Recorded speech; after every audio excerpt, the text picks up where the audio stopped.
Mas tá, voltando aqui. O YouTube me recomendou um vídeo. E este vídeo vai ser de Jojo. Só que o título do vídeo me chamou bastante a atenção. Que é o seguinte. O título do vídeo é A Verdade sobre o Lado Gay de Jojo. Exatamente, esse é o título do vídeo. E eu só tô terminando de arrumar as coisas. E o cara que fez o vídeo é aquele canal lá. Não estou menosprezando o cara. O cara realmente tem esse nome no canal. Então, sem mais delongas, vambora. Vamos ver o que tem aqui pra ser dito. Ao longo dos anos, JoJo's Bizarre Adventure ganhou fama na internet por ser um anime gay, com inúmeros memes e exageros Puta que pariu essa cena, caralho. sobre o conteúdo da série circulando por aí. Se você perguntar pra alguém que nunca assistiu, é bem provável que você ouça alguma coisa do tipo: ah, é aquele anime gay, ah, é aquele anime dos caras fartão com roupa de mulher. E essa percepção acabou se tornando um ponto de controvérsia dentro da própria comunidade, com muitas pessoas assumindo uma postura defensiva diante de qualquer menção ao conteúdo homoerótico e outras negando completamente a presença de temas ou de influências LGBTQIA+ na obra, muitas vezes de forma abertamente preconceituosa. E é justamente por isso que eu decidi fazer esse vídeo. Ao longo de mais de 40 anos de existência, JoJo sempre apresentou temas ligados à comunidade LGBTQIA+, incluindo personagens confirmados. Iha! Misura, a fandom de Jojo tem muitos bissexuais, é foda. Tem muitos bissexuais e gays gostosos, que delícia. Caralho. Mas ué, tipo assim, você olha assim pra Jojo, se você não explica nada, você vai pensar, pô, anime chola, anime pra cholas, e tá tudo bem no fim do dia. Como parte dela. E apesar dessa temática estar presente desde a criação da série, muita gente... Porque assim, você olha assim pros personagens nesse estilo de arte, obviamente você não vai pensar no estereótipo de masculinidade, você não vai. Você vai pensar ou em caso LGBT, ou então em caso de... Puta, esqueci o nome. Andrógenos, não tem o nome certo, mas é andrógenos. A gente ainda ignora ou então nega sua relevância, ou simplesmente não percebe mesmo. Então no vídeo de hoje a gente vai analisar a presença e a evolução desses temas e personagens em JoJo e como que eles influenciaram o trabalho do Araki ao longo dos anos. Então, sabendo disso, vamos lá.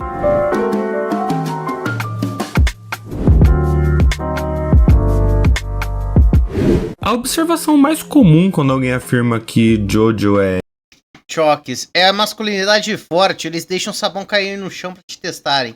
Gay costuma vir da percepção, nem um pouco equivocada, de que a arte do Araki se tornou mais feminina ao longo do tempo. Isso é bastante perceptível quando a gente compara a forma como os personagens eram retratados nas partes mais antigas, que se passavam no final dos anos 80, com as artes mais recentes desses mesmos personagens. É notório que os corpos musculosos, robustos e marcadamente masculinos acabaram dando lugar a figuras mais esguias, elegantes e notoriamente mais andrógenas. Essa mudança já começa a se evidenciar na parte 4 do mangá, algo que pode ser notado ao comparar a primeira e a última aparição do Josuke, por exemplo. No entanto, foi durante a parte 5 que eu particularmente eu acho que esse novo estilo aí do Araki tem mais personalidade do que no outro.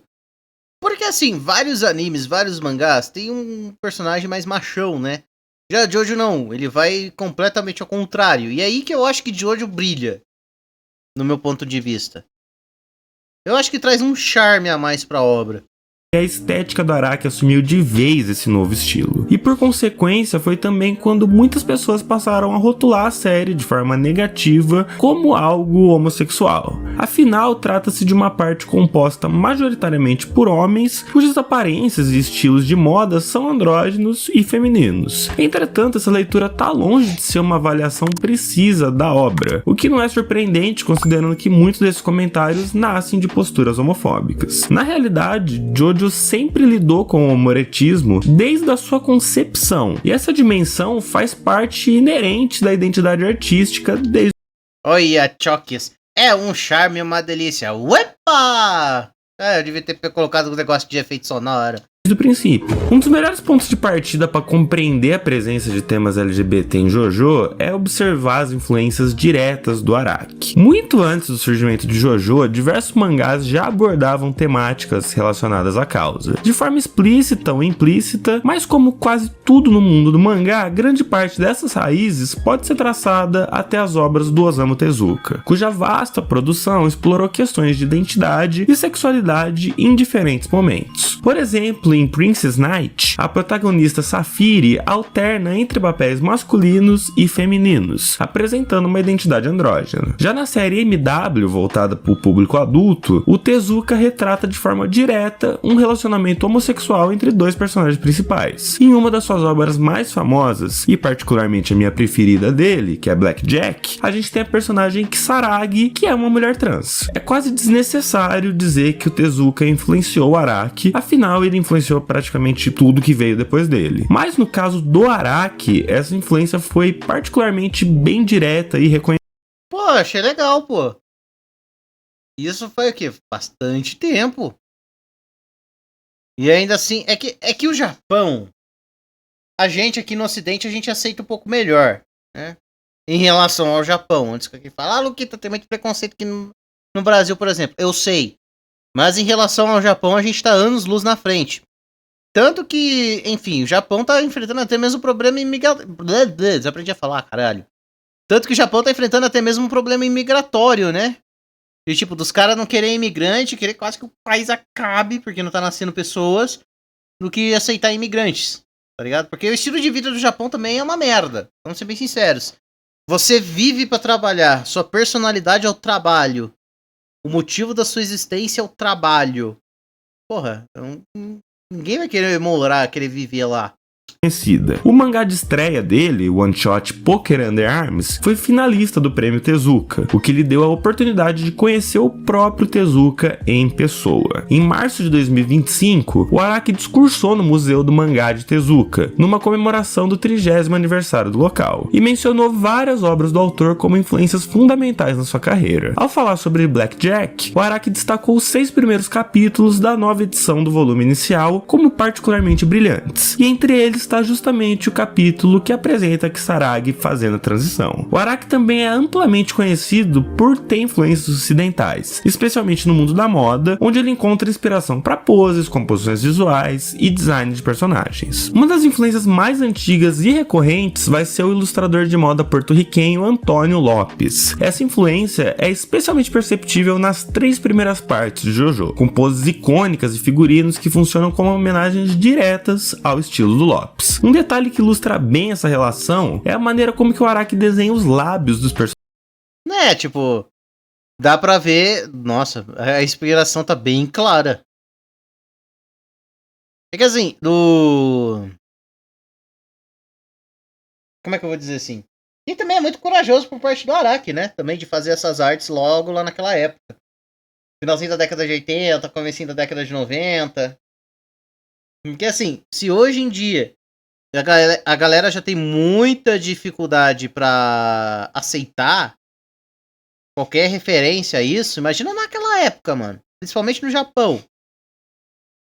Personagens masculinos de forma bem delicada e sutilmente feminina, um reflexo direto do estilo do Lopes, em cujas ilustrações modelos homens e mulheres serviam igualmente de referência, resultando numa estética andrógena e bastante sensual. Vale lembrar que o Antônio Lopes era abertamente gay e explorava sua própria sexualidade por meio da arte. Outra influência bem marcante no início da carreira do Araki é o artista Tony Viramontes, cuja presença é quase tão notável quanto a do Lopes nas primeiras partes da série. Mais uma vez, figuras masculinas e femininas aparecem como referência visual, ajudando a consolidar o estilo inconfundível de JoJo. É inclusive de uma ilustração do Viramontes que surge uma das poses mais icônicas da franquia, que é a pose do Dio na parte 3, inspirada numa modelo feminina. Assim como o Lopes, o Viramontes também era gay, e a sua obra celebrava a beleza de homens e mulheres de forma provocante e expressiva. A partir da parte 4, o Araki vai passar a adotar novas influências, baseando muitas das suas ilustrações e ensaios fotográficos de revistas de moda. Assim como antes, ele continua a referenciar poses e roupas de modelos de ambos os gêneros, criando essa fusão entre masculinidade e feminilidade que se tornaria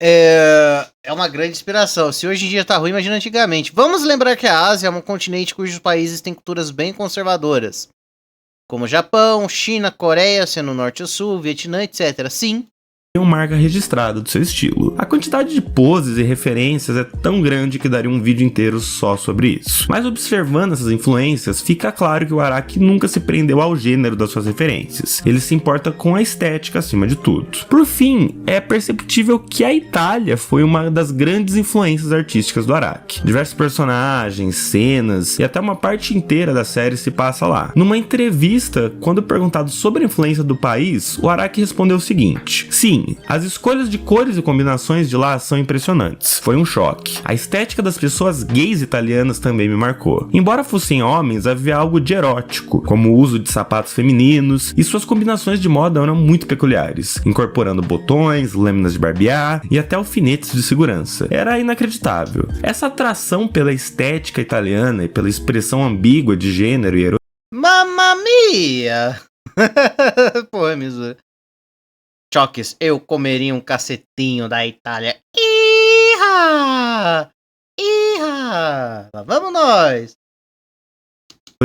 Transparece tanto nas poses quanto no design dos personagens. E essa visão de sensualidade vai além do simples apelo físico. É uma exploração visual do equilíbrio entre masculino e feminino e, de certa forma, é o que molda de maneira tão única toda a essência de JoJo. O grau de representação LGBTQIA+, em JoJo varia ao longo da série. A maior parte dos personagens carrega a androginia típica do estilo artístico do Araki, embora sejam retratados como heterossexuais dentro da narrativa.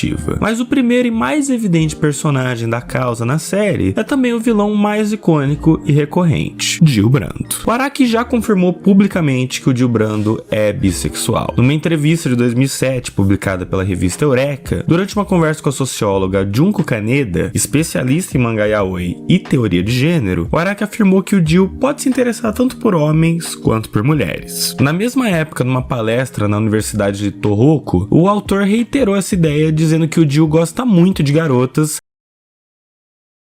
Mas isso daí tá até no próprio anime, né? Assim, no anime, acho que é na primeira parte. Agora eu tô falando de cabeça, então pode ser que eu cometa erros. Mas na primeira parte tinha várias mulheres lá no castelo dele. E na parte 6, o Dio tava deitado na cama junto com o padre. Caralho. Meu Deus do céu, parece que eu tô drogado, mas é sério. Tipo, é um salto muito longo. Dio gosta de homens e mulheres, comunidade, ele gosta de mulheres. Eita porra do soluço, caralho. Ele gosta de mulheres e de padre. E não é pra rezar, não. Ele ajoelha, mas não é pra rezar. Não é pedir perdão pros pecados.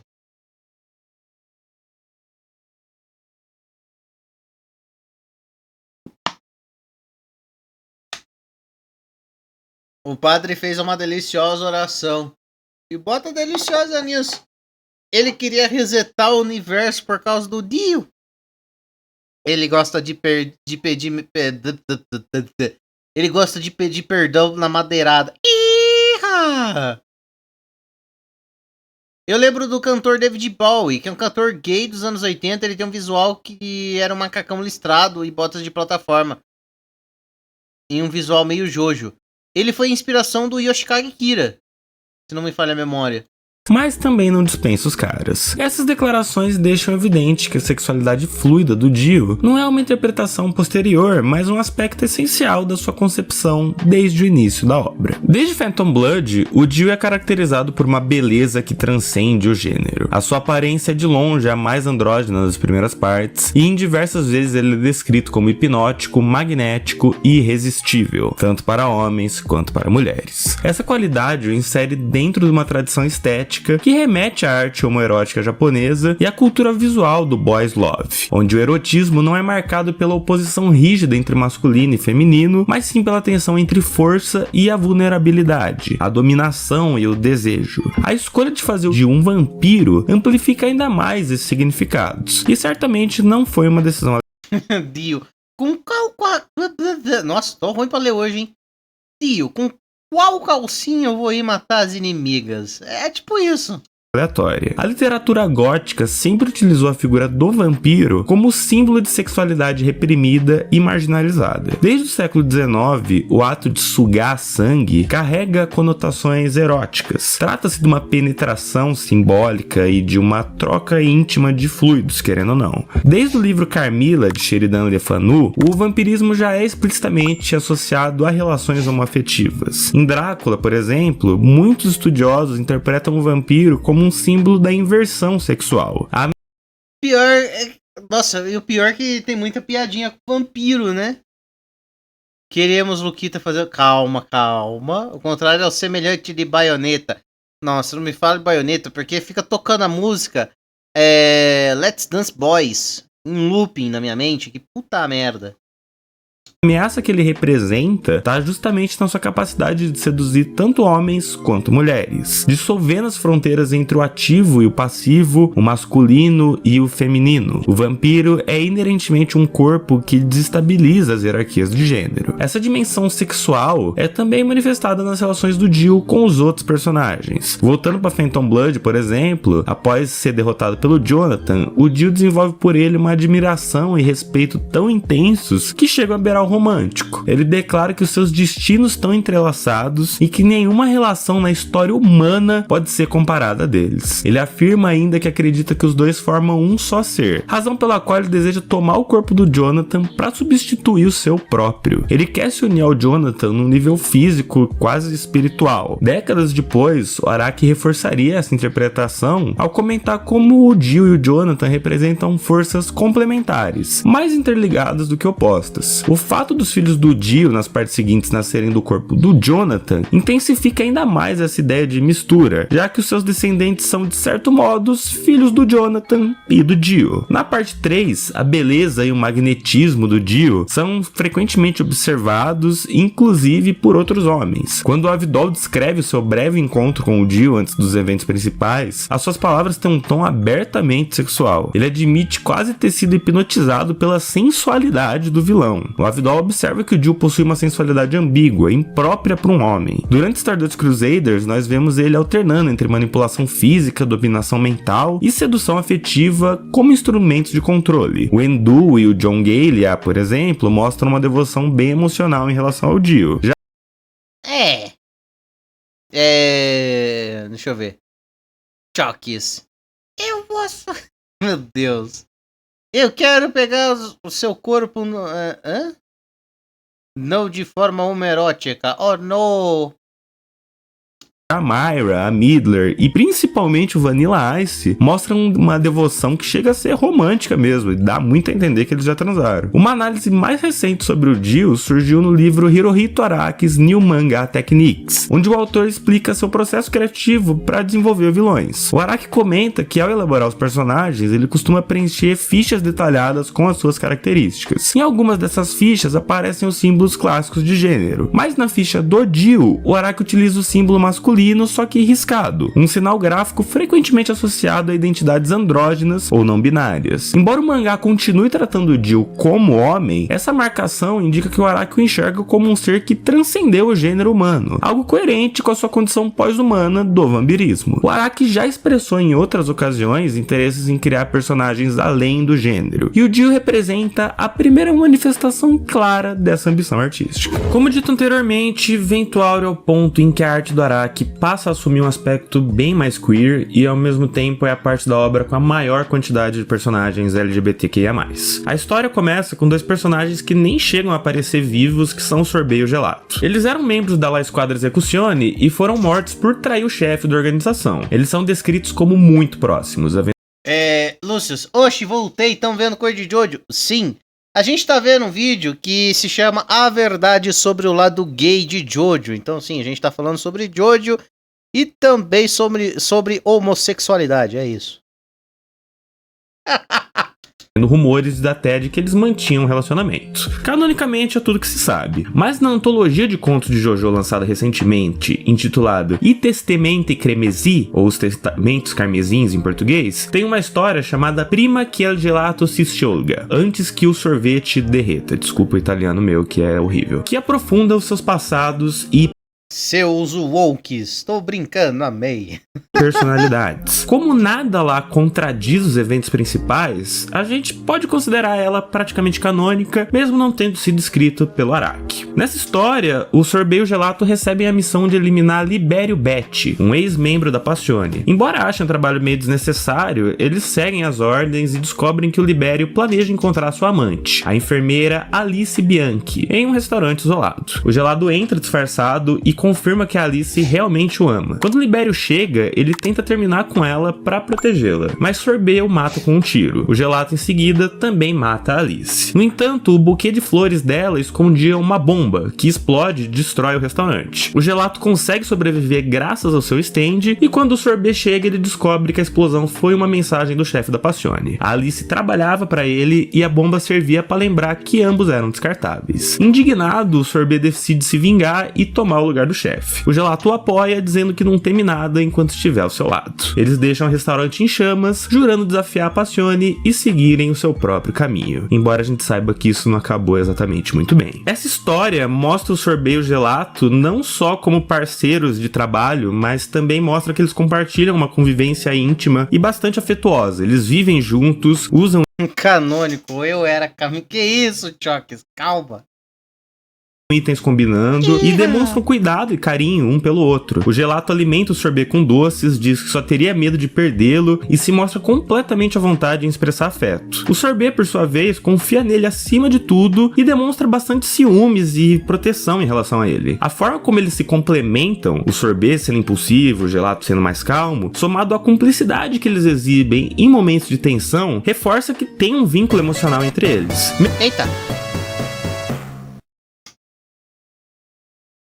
Seja bem-vindo! Eu não consegui ler seu nome. Seja bem-vindo à live! Mesmo sem declarações explícitas, o texto transmite claramente que eles se entendem num nível profundo e que suas ações são movidas pelo laço que eles compartilham, sugerindo fortemente uma relação amorosa. Provavelmente os personagens mais lembrados quando o assunto é esse sejam o Tisano e o Squalo, membros da equipe de elite da Passione. Desde a introdução, os dois demonstram uma proximidade física e afetiva em comum, marcada pela confiança absoluta e pela devoção mútua. Embora nunca haja uma confirmação explícita de que eles formem um casal, a narrativa constrói entre eles uma relação de profunda interdependência emocional, física e até simbólica, que reforça a impressão de que eles compartilham. Chokes, tua mulher morreu, mas você ainda... Que irra! Não, mas entendi a piada. Eu sei que não é a Chokes falando isso. É um laço que vai além da parceria profissional. Suas personalidades e poderes são altamente complementares. O Squalo é impulsivo, agressivo, atua por instinto, e tudo isso é refletido pelo stand dele, que é o The Clash, que é capaz de atacar com precisão através da água. Já o Tisano é racional, estratégico, e ele usa o seu stand Talking Head para manipular a fala dos inimigos e controlar o fluxo da batalha. Um distorce a percepção, o outro executa o ataque. Mente e corpo em perfeita harmonia. Essa cooperação mostra que um depende do outro para alcançar o máximo de eficácia. No universo de JoJo, os stands representam a alma e a psique do usuário, de modo que essa complementariedade entre o Talking Head e o The Clash pode ser lida como uma metáfora para duas almas que se complementam. O Pior que faz sentido. vínculo entre eles atinge o ponto mais expressivo quando o Tisano se sacrifica para proteger o Squalo, que responde numa reação de desespero, fúria e sede por vingança. Mesmo sem uma confirmação oficial, essa proximidade física, complementariedade de personalidade e poderes, fora os fortes sentimentos compartilhados, dão muito a entender que eles são um casal. E assim como o Gelato e o Sorbet, tem uma história nesse compilado de histórias que é sobre eles. Eu não vou falar aqui porque eu já fiz um vídeo sobre isso. Se você quiser ver, é só clicar aqui no card. Tá, então dá pra assistir depois. Tipo, não depois hoje, mas dá pra assistir, sei lá, um outro dia. A gente pega pra ver. Lúcius, eu gosto de vampiros no geral. Eu acho que a gente entendeu o porquê. Eu acho que a gente entendeu o porquê. Porque aqui nesse vídeo a gente aprendeu que vampiro seria basicamente uma analogia à homossexualidade. Não, sobre o vídeo, sobre o Tsala e o Squalo. 6, vemos a forma como Araki expande ainda mais a sua abordagem sobre a sexualidade. Logo nos primeiros capítulos, tem uma breve aparição de um homem transgênero entre os companheiros de prisão da Jolyne. Detalhe que acabou sendo omitido da adaptação pro anime, inclusive. Mais adiante, a Jolyne faz um comentário bem humorado sobre os caracóis, dizendo que eles podem fazer sexo com qualquer coisa e que ela tem um pouco de inveja disso. Uma fala que sugere, ainda de maneira sutil, uma possível bissexualidade. No entanto, o ponto mais marcante desse tema vai ser o Anasui. No capítulo 24 de Stone Ocean, o design do Anasui é claramente feminino. Porém, quando ele reaparece no capítulo 58, ele é mostrado como homem. Essa mudança repentina causou bastante confusão, já que nunca foi explicada dentro da história. Com o tempo, surgiram diversas teorias de fãs tentando justificar o motivo da alteração, incluindo uma fake news popular que afirmava que o Araki teria sido obrigado pelos editores a mudar o gênero do personagem para evitar um romance lésbico. Durante o evento Luca Comics and Games de 2019, o Araki foi questionado sobre por que ele desenhou a Anasui inicialmente como uma mulher. Ele explicou que ele queria criar um personagem que transcendesse as definições tradicionais de gênero. O primeiro design acabou sendo feminino demais pro conceito que ele tinha em mente, e por isso ele foi ajustando até alcançar o que ele considerava um equilíbrio andrógeno. A confirmação mais recente sobre o assunto veio de Masanori Shino, diretor-chefe de animação e designer de personagens do anime Stone Ocean. O Shino revelou ser fã do design. Pera aí. FV o quê? Pera aí, Chokes. Um vampiro sabe quando a pessoa tem sangue com AIDS? Acho que sim. É uma boa pergunta, viu? Sendo brutalmente honesto, uma boa pergunta.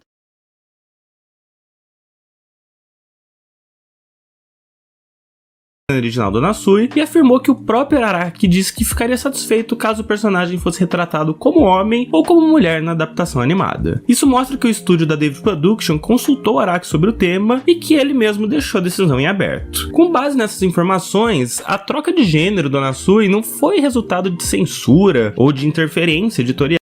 Ah, sei lá. Assim, é um pouco estranho, né? Porque o personagem ele foi concebido originalmente para ser uma mulher. Eu acho que, sei lá, não sei. Eu acho que seria muito legal se mantivesse o Anasui como mulher e fosse o par romântico da Jolyne, porque ia quebrar padrões na época, né? Porque a parte 6, se não me falha a memória, ela foi publicada mais ou menos entre o final da década de 90 e comecinho da década de 2000. Eu acho.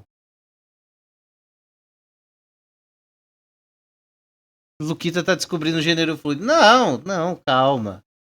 Lúcius era dentro do Anasui sem medo. Que porra de pergunta, Chokes? Chokes the Cookie. É a porra de uma pergunta, Bizura. Luquita está descobrindo o gênero fluido. Eu desenhei 352 frames errados, guys. É por aí. Ah, mas mesmo assim, tipo, eu ia preferir 1000 vezes ver o Anasui mulher, né? Porque eu acho que ia ser bem mais legal, né? Pra fazer um par romântico com a Jolyne. Mas sim uma escolha criativa. O Araki buscava representar um personagem verdadeiramente andrógeno, alguém que ultrapassasse as fronteiras tradicionais de masculinidade. Ah, mas peraí. Mas meio que o Dio não é a mesma coisa, basicamente? Até pouco tempo aí? Tá, tudo bem que o Dio também tem uma figura meio máscula, vai. Mas o Anasui também tem. Então, assim, eu acho que os dois, sei lá, não sei. E feminilidade, tornando o Anasui o primeiro personagem não binário da obra. Também tem isso. Trocando um pouquinho de universo, na parte 7 nós temos brevemente a Scarlet Valentine, a primeira personagem explicitamente lésbica de Jojo, cuja trama gira em grande parte por ter uma atração pela Lucy Steele. É um pouco creepy, porque a Lucy, aí nesse ponto da história, ela é menor de idade, ela tem 16 anos, é um pouco creepy. E já a Scarlet, ela é uma mulher formada. Mas assim, o Araki, ele conseguiu desenhar bem a Lucy. A Lucy, no caso, é a loira. Ela tá muito bem desenhada. Então, Agora a Scarlet é a morena. Dá pra ver, né? Dá pra ver que a morena é mais velha do que a loira. Alô, Misura! Japão sendo o Japão, mesmo assim, meu Deus. Exatamente, Chokes. Mas assim, não se confundem. A Lucy é menor de idade e é a loira. Scarlett pode ser considerada bissexual porque ela demonstra genuíno afeto por seu marido, mas também expressa desejo por contato íntimo com outras mulheres. Esse aspecto da sua sexualidade. Eu não sei se isso vai ser portado pro anime, porque não sei se vocês sabem. Eu ia falando que vem. Esse ano vai sair aí a parte 7. Meu Deus, o meu cérebro tá morrendo. Ah, não, eu acho que essa parte aí é mais pro final, né? Ah, então não vai ser adaptado esse ano, não. Vai ser adaptado acho que ano que vem. Mas esse ano aí vai ser um pedaço da parte 6. E se tudo der certo, nós vamos conseguir assistir a parte 6 aqui na Kik. Eu não sei se a Kik também não proibir anime, o caralho, né? Vamos ver até lá. Mas por enquanto aí a gente vai assistir a parte 6 parte 7, Luquita. Parte 7, Luquita. Presta atenção no que você tá falando, Luquita. A parte 7 de hoje a gente vai assistir aqui. Inclusive, vai ser explorada pela própria Lucy, que se aproveita da atração da Scarlett por ela para seduzi-la e conseguir acesso à Casa Branca. A personagem mais recente e também uma das mais complexas da série nesse quesito vai ser a Dragona Joestar de Jojo Lands. Designada homem ao nascer, a Dragona se identifica como mulher e expressa uma identidade de gênero inteiramente feminina. Ela usa vestidos, tops Não, tô falando a parte 7 no anime, o Chokes. de biquíni, acessórios florais e é deixado implícito que ela faz uso de hormônios e preenchimentos mamários para moldar o seu corpo. A sua fala é suave e arrastada, marcada pelo uso do pronome Atashi, no original japonês associado ao feminino. A sua jornada começa ainda na adolescência, quando após se mudar para o Havaí, ela sofria bullying por seu comportamento efeminado. Num episódio marcante, uma colega vai agredir ela, tentar despir-la à força para verificar o seu corpo e vai humilhar ela diante dos outros. O trauma desse evento e o sentimento de rejeição acabam impulsionando a Dragona a afirmar com mais convicção a sua identidade. Eu tava te zoando, querendo te chamar de velha. Ah! Porra, Choque. Porra. Eu não sou tão velha assim também, não, Choque. Aí também você tá querendo acabar comigo, né, Choque? Ainda manda uma Luquitinha. Como se não soubesse o que tava fazendo. Tadinha da Choques, né? Tadinha. Você é velha assim? Que isso? Choques, eu meti a mina na porrada. Hã? Ah, tá. Ela não é mais velha que a Marcy, nossa bisavó. Caralho. Com o apoio e a proteção do seu irmão Jojo, ela começa a viver de forma mais livre, abraçando a sua feminilidade e assumindo plenamente quem ela é. Então, agora sobre a parte 9 eu tô ficando um pouquinho mais quieto, porque honestamente, eu não tenho muito o que falar sobre. Já que, afinal de contas, eu tô deixando acumular vários capítulos, eu já nem sei quantos capítulos tem, pra poder ler, pra poder comentar.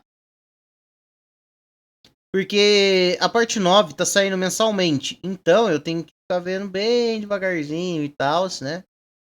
Eu tinha falado num outro react sobre o vídeo de Bleach, que uma obra sair semanalmente pode ser ruim para uma série de questões de desenvolvimento. Como é no caso do Chad, da Orihime lá no arco introdutório. Aí aqui não, aqui já vai ter mais tempo e tal. O Araki vai ter mais tempo para desenhar, para elaborar a história. E perere pão duro. Assim como foi a parte 8, que inclusive a parte 8 eu quero muito ver como é que vai estar quando estiver animado, cara. Porque tem uma vibe de investigação. Tem uma vibe de, sabe? Enfim, uma vibe que eu gosto. Mas, continuando aqui para não perder a linha do raciocínio que eu tô quase perdendo. O lado mensal, o lado ruim da obra ser mensal é que quando você chega nos capítulos atuais, você tem que esperar mês a mês para continuar lendo, não corre. Eu fiz isso com JoJo até certo ponto, aí eu deixava acumular. Porque vai ter 12 capítulos ao ano, né? Não vai ser, sei lá, vários, igual é na semana, no lançamento mensal. Você é novamente mais novo, os caras diminuem, ô louco. A tia tataravó Marcy não é tão velha, que isso? Lúcio, nem terminei a parte 8. Tô empurrando com a barriga. Luquita acumulando uns 200 capítulos pra assistir tudo numa madrugada. E que nada, eu acho que deve ter o quê? Uns 50, 60, por aí.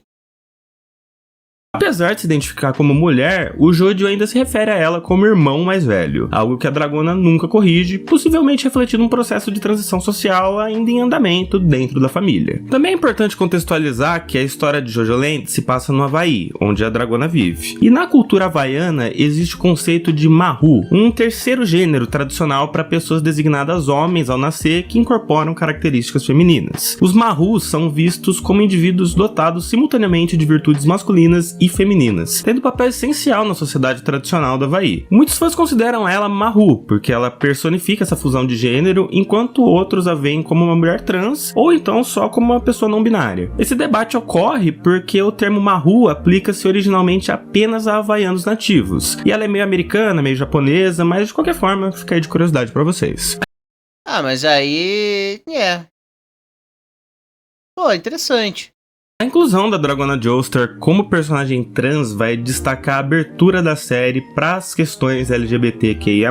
A própria editora francesa do mangá afirmou que a Dragona é uma mulher trans, sinalizando a intenção oficial de representar ela assim. Entre os fãs, tem diversas interpretações. Alguns veem ela como mulher transbinária, outros como um caso de gênero não binário, ou Mahu, e há até quem a considere um homem cis que se veste de forma feminina. Mas é justamente essa pluralidade de leituras que mostra a evolução tanto da obra em relação a isso, como também a aceitação de parte do fandom em relação a isso, que é muito legal porque a nossa sociedade evoluiu. Talvez depois de tantos anos, o Araki finalmente tenha de fato criado um personagem que superou a questão de gênero. Bom, esse foi o vídeo. Ah, interessante, curiosidade aprendida. Não, mas a gente aqui tava assistindo o vídeo aqui, a gente já tava reparando que o Araki, ele já tinha uma ideia de criar um personagem que extrapolasse, né, o limite entre o gênero masculino e o gênero feminino. Que, tipo, preferencialmente pudesse ser os dois ao mesmo tempo. Então aí ele conseguiu agora, né? Porque aí cai naquilo que eu falei anteriormente. Antes eu tinha comentado com vocês o seguinte, que antigamente era muito mais complicado de colocar personagens homossexuais, que seria, no caso, o mais básico de todos. Por quê? Porque a sociedade já não ia aceitar muito. Aqui já não ia aceitar muito, sei lá, na década de 80. Eu tô falando década de 80, que foi quando o Jojo começou a ser publicado. Então imagina lá no Japão. Hoje em dia o Japão já é muito conservador. Imagina naquela época. Então não ia dar. E ainda assim, conforme o tempo foi passando, essas coisas foram inseridas de forma muito tímida. Então assim, pra ter um personagem trans ou uma personagem trans, era óbvio que ia levar uma puta questão de tempo. Mas tempo pra caralho. Enquanto isso, temos o criador de One Piece que fez aquela filha dragão que teve uma polêmica e tentou voltar atrás. Ah, é que... Ai, o foda é que One Piece, eu sei que você tá falando da Yamato. One Piece, nesse caso, cara, sofre de um mal de Naruto, tá ligado? O que a comunidade de Naruto era há uns 10 anos atrás, a comunidade de One Piece é hoje em dia. Então, assim, é foda. A comunidade de One Piece é bem delicadinha de lidar. E assim, eu acho que ele deveria ter mantido a Yamato com a vontade de ser Oden. Porque assim, o One Piece, ele não gosta muito de abordar temas, assim, como é que eu vou dizer assim? Pessoalmente muito sérios. Não pessoalmente que eu digo pra mim, mas, por exemplo, doenças. O Oda, ele não gosta muito de abordar esse tema. É nítido que, por exemplo, Barba Branca, ele tá sofrendo com câncer. Isso aí é nítido. Aí, no caso da Yamato, que seria, em tese, um homem trans, em tese, isso também seria uma questão muito pessoal e o Oda talvez ele não quer falar porque, sei lá, ele tem medo de ferir a comunidade ou ele não sabe como lidar, né? Porque, assim, vamos ser bem sinceros, o Oda não é tão gênio assim como a internet gosta de falar. E tá tudo bem. Não é nenhum defeito dele, é normal. Normal. Todo autor tem suas falhas. Mas sei lá. né? Eu acho que ele tem medo de abordar esses temas. Principalmente pra desagradar. Porque One Piece, ele é muito famoso no Japão, mas ele também é muito famoso no Ocidente. E se o One Piece tem alguma coisinha que estraga essa fama, fudeu. Porque, né? Japão. A gente tem que lembrar que o Japão, ele é o... Falando de uma forma bem simplificada, ele é basicamente um Brasil de 50 anos atrás. Imagina a mentalidade das pessoas do Brasil de 50 anos atrás. É a mentalidade do Japão hoje em dia. É isso que eu tenho pra dizer. O Araki é um querido. Minha opinião é que isso demonstra que ele é um autor bom. Ele não faz só homens héteros cis brancos padrões ou mulheres héteros cis brancas. Ele é um ator bom barra ótimo. Faz personagens diversos. Ah, o Araki, às vezes ele acaba chapando um pouco, mas eu acho que assim, a pegada dele não é muito shonen. Por mais que ele tenha feito o Jojo como shonen um bom tempo. Eu acho que o Jojo, ele acaba se destacando por outras questões. Eu, particularmente, eu gosto mais da parte 8 por conta, novamente, do teor investigativo e tal, né? Que é... Desculpa. Que é algo que me puxa bastante. Então, eu gosto da parte 8 por conta disso. Também gosto da parte 5, muito por conta da temática de máfia e tal. E também da dinâmica, né? Das lutas serem pelo menos em duplas e não em um contra um, tirando a luta final. Então, assim, ele consegue escrever bem vários personagens e torná-los não só interessantes, como também úteis. Porque de nada adianta você simplesmente colocar vários personagens diversos, de várias etnias, de vários gêneros, de várias sexualidades, e eles serem inúteis. De nada vale a pena isso, cara.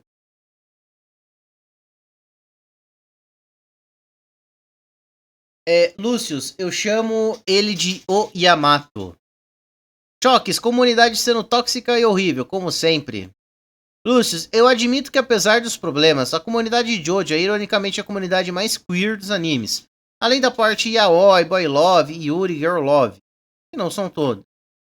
Sim, a comunidade de Jojo aqui no Brasil, ela é bem problemática. Eu não vou entrar aqui em detalhes porque não é o objetivo do corte, também nem do react, né? Até pra, né? Vamos evitar. Mas aqui no Brasil ela é bem problemática, né? Todo mundo aqui sabe os motivos. Então, aqui, não precisamos entrar em detalhes neste momento.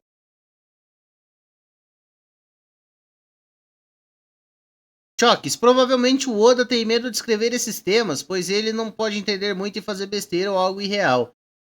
Também, viu? Eu não descarto muito essa possibilidade, porque tá tudo bem, né? Ele tá tudo bem, você não dominou todas as escritas.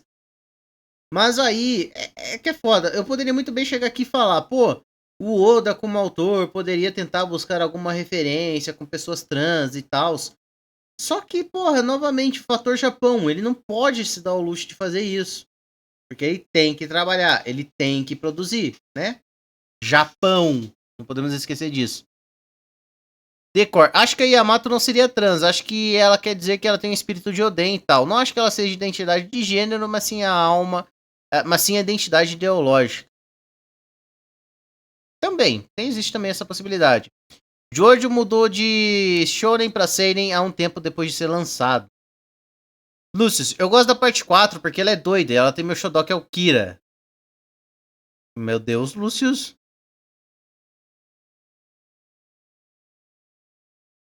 Lúcio, pra mim isso é o que torna ele bom. Ele sabe executar personagens independente do gênero, sexualidade, se é branco ou não. Sim, sim, isso daí é o mérito do Araki. Ninguém vai tirar isso dele. Decor. A ideologia é como se o Oden, no caso, fosse um ser ideal pra ela. E ela quer ser igual a ele. Eu não assisti o arco, mas isso me deu como ideia. O Oda tem muito personagem trans, gay e lésbica. Eu acho que talvez um outro exemplo que ninguém comentou, né, já que a gente tá falando de One Piece também um pouquinho, é do Ivankov, que vive brincando também como é que eu vou dizer assim? Mostra as mãos, Luquita. Como assim?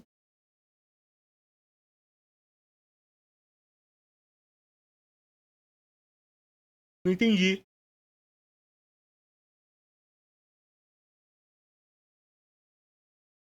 Mas o Ivankov, ele brinca muito com a sexualidade, né? Ele consegue transformar pessoas em homens ou em mulheres, dependendo do que você for. Então eu acho isso muito legal. E até mesmo o próprio Sanji, né? Mesmo que de forma escrachada, o Sanji, quando ele tava lá na Ilha dos Okamas, ele meio que se soltou, vamos assim dizer. Então assim, acho que eu posso considerar o Sanji também.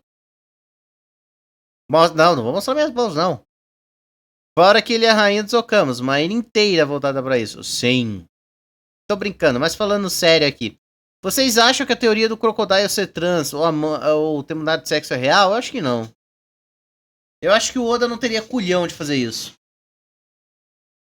Seria incrível? Seria incrível pra caralho. Mas o Oda não tem culhão. Ele é muito medroso pra isso.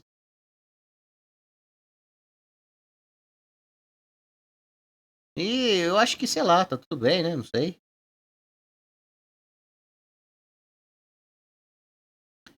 Eu acho o Kira um vilão muito interessante e esquisito. Adoro os vilões esquisitos de Jojo. É, mas aí vilões esquisitos de Jojo, qual que não é? Mas bom, terminamos aqui o vídeo, né? Então, um bom vídeo, gostamos do vídeo. Lembrando, o nome do canal é aquele canal lá. O link do vídeo original vai estar na descrição aqui, beleza?